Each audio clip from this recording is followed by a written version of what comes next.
আসসালামু আলাইকুম। আজকের বাংলা নিউজে সবাইকে জানাচ্ছি স্বাগতম। শুরুতে জানাচ্ছি বিশ্ব আলোচিত খবরের সংবাদ শিরোনাম। আজকের বাংলা নিউজের সাথেই থাকুন। ফিলিস্তিনের অবরুদ্ধ গাজা উপত্যকায় ইসরায়েলি বিমান বাহিনীর বর্বর হামলা চলছে। ইসরায়েলি বিমান বাহিনীর গোলাবর্ষণে গাজা উপত্যকায় কমপক্ষে ৭২ জন নিহত হয়েছেন। আহত হয়েছেন আরও অন্তত ৩১৪ জন। যুক্তরাষ্ট্রের প্রেসিডেন্ট ডোনাল্ড ট্রাম্প ১৫ আগস্ট আলাস্কায় রাশিয়ার প্রেসিডেন্ট ভ্লাদিমির পুতিনের সঙ্গে বৈঠকে বসবেন। ট্রাম্প নিজে এই কথা নিশ্চিত করেছেন। এই বৈঠকের মূল আলোচনার বিষয় হবে ইউক্রেন যুদ্ধ সমাপ্তির প্রচেষ্টা। ফিলিস্তিনের গাজায় খাদ্য সংকটের সবচেয়ে বড় ভুক্তভোগী শিশুরা। জাতিসংঘের বিশ্ব স্বাস্থ্য সংস্থার হিসাবে গাজায় এখন ৫ বছরের কম বয়সী প্রায় ১২,০০০ শিশু তীব্র অপুষ্টিতে ভুগছে। ইসরায়েলের গাজা দখলের পরিকল্পনার তীব্র নিন্দা জানিয়েছে সৌদি আরব। সৌদি আরব গাজা সিটি দখলের ইসরায়েলি নিরাপত্তা মন্ত্রিসভার সিদ্ধান্তকে তীব্রভাবে নিন্দা জানিয়ে এক যুদ্ধ অপরাধ ও ফিলিস্তিনি জনগণের বিরুদ্ধে জাতিগত নির্মূল বলে আখ্যা দিয়েছে। জম্মু ও কাশ্মীরের কুলগামে বন্দুকধারীদের সঙ্গে তীব্র সংঘর্ষের ঘটনা ঘটেছে। এতে ২ ভারতীয় সেনা নিহত হয়েছেন। চলমান এই বন্দুকযুদ্ধে আহত হয়েছেন আরও ২ সেনা। এ নিয়ে সব মিলিয়ে আহতের সংখ্যা প্রায় ১০ জন বলে জানা গেছে।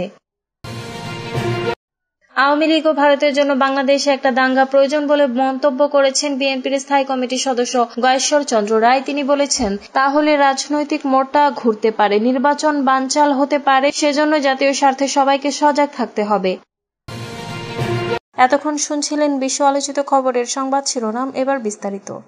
গাজায় ইসরায়েলি হামলায় একদিনে নিহত আরও ৭২ ফিলিস্তিনি। ফিলিস্তিনের অবরুদ্ধ গাজা উপত্যকায় ইসরায়েলি বিমান বাহিনীর বর্বর হামলা চলছে। শুক্রবার দিনভর ইসরায়েলি বিমান বাহিনীর গোলাবর্ষণে গাজা উপত্যকায় কমপক্ষে ৭২ জন নিহত হয়েছেন। আহত হয়েছেন আরও অন্তত ৩১৪ জন। তুরস্কের বার্তা সংস্থা আনাদুলু এ খবর জানিয়েছে। খবরে বলা হয়, শুক্রবার সন্ধ্যার পর গাজার স্বাস্থ্য মন্ত্রণালয় এক বিবৃতিতে তথ্য জানিয়েছে। ২০২৩ সালের অক্টোবর থেকে গাজায় অভিযান শুরু করে আইডিএফ। মন্ত্রণালয়ের তথ্য অনুযায়ী শুক্রবারের পর ইসরায়েলি বাহিনীর অভিযানে গাজায় মোট নিহতের সংখ্যা পৌঁছেছে ৬০,৩৩০ জনে। এদের পাশাপাশি আহত হয়েছেন আরও ১,৫২,৩৫৯ জন ফিলিস্তিনি। মন্ত্রণালয়ের বিবৃতিতে বলা হয়েছে, হাসপাতালে যেসব নিহত ও আহতকে আনা সম্ভব হয়েছে কেবল তাদেরকেই ধরা হয়েছে হিসেবের মধ্যে। ধ্বংসস্তূপের তলায় এবং সড়কে এমন অনেক মৃতদেহ পড়ে আছে যাদের হাসপাতালে আনা সম্ভব হয়নি। প্রয়োজনীয় উদ্ধার সরঞ্জামের অভাব এবং ইসরায়েলি বাহিনীর বোমা বর্ষণের জন্য দায়ী। ফলে ইসরায়েলি বাহিনীর অভিযান আহত ও নিহতের মোট সংখ্যা আরও অনেক বেশি।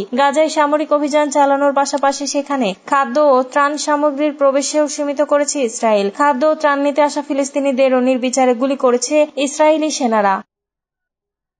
১৫ আগস্ট আলাস্কায় পুতিনের সঙ্গে বসবেন ট্রাম্প, ইঙ্গিত দিলেন অঞ্চল বিনিময়।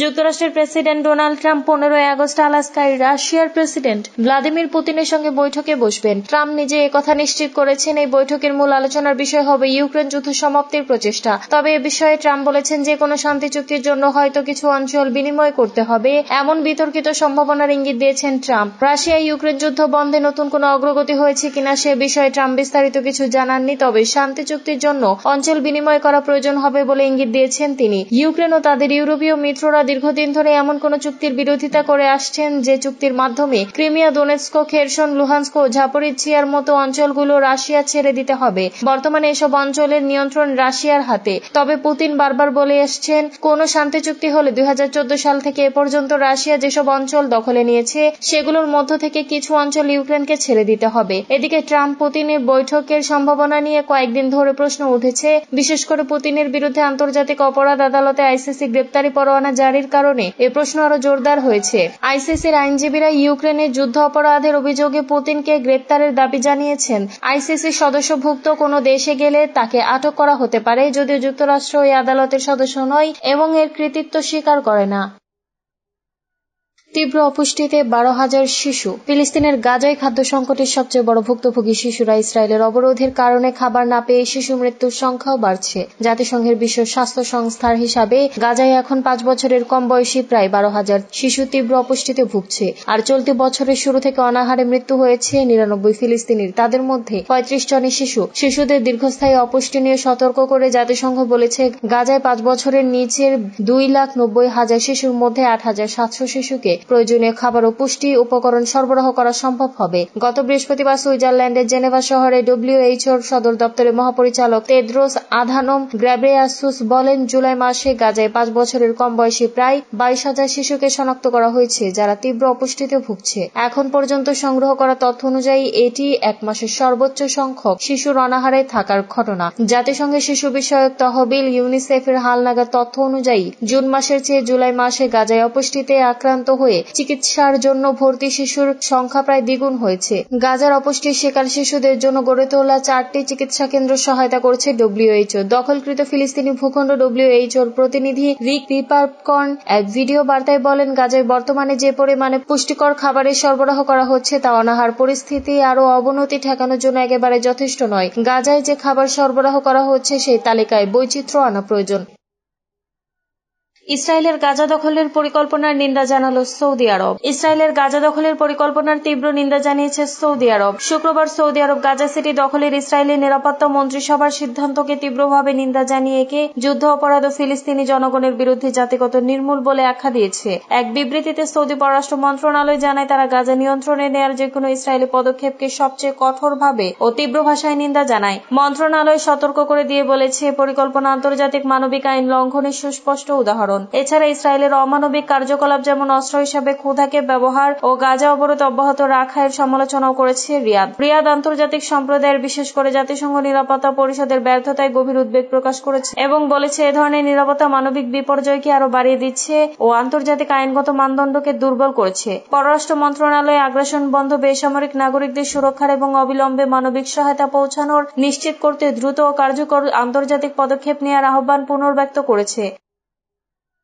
জম্মু কাশ্মীরে গোলাগুলিতে 2 ভারতীয় সেনা নিহত। জম্মু কাশ্মীরে কুলগামে বন্দুকধারীদের সঙ্গে তীব্র সংঘর্ষের ঘটনা ঘটেছে, এতে 2 ভারতীয় সেনা নিহত হয়েছেন। ভারতের সরকারি সূত্র জানিয়েছে, শনিবার চলমান এই বন্দুক যুদ্ধে আহত হয়েছেন আরো 2 সেনা। এ নিয়ে সব মিলিয়ে আহতের সংখ্যা প্রায় 10 জন বলে জানা গেছে। ভারতীয় সংবাদ মাধ্যমের খবরে বলা হয়েছে, জম্মু কাশ্মীরের ঘন বনাঞ্চলে বন্দুকধারীরা বেশ শক্ত অবস্থানে রয়েছে বলে মনে করা হচ্ছে। সাম্প্রতিক সময়ে একটি বন্দুকধারী এবং নিরাপত্তা বাহিনীর মধ্যে দীর্ঘতম সংঘর্ষের একটি। ভারতীয় সেনাবাহিনীর 15তম কর্পস সদর দফতর এক্স বার্তায় বলেছে, জাতির জন্য কর্তব্য পালনকারী সাহসী সেনা লেফটেন্যান্ট নায়েক প্রীতপাল সিং এবং হরমিন্দর সিং এর সর্বোচ্চ আত্মত্যাগকে সম্মান জানাচ্ছে চীনার কর্পস। তাদের সাহস এবং নিষ্ঠা আমাদের চিরকাল অনুপ্রাণিত করবে। এই ঘটনায় ভারতীয় সেনাবাহিনীর গভীর সমবেদনা প্রকাশ করেছে। প্রতিবেদনে আরো বলা হয়েছে, রিপোর্ট লেখা পর্যন্ত অভিযান চলমান ছিল এবং লুকিয়ে থাকা বন্দুকধারীদের খুঁজে বের করার জন্য শত শত সেনা বৃহত্তম অভিযানে কাজ করছে।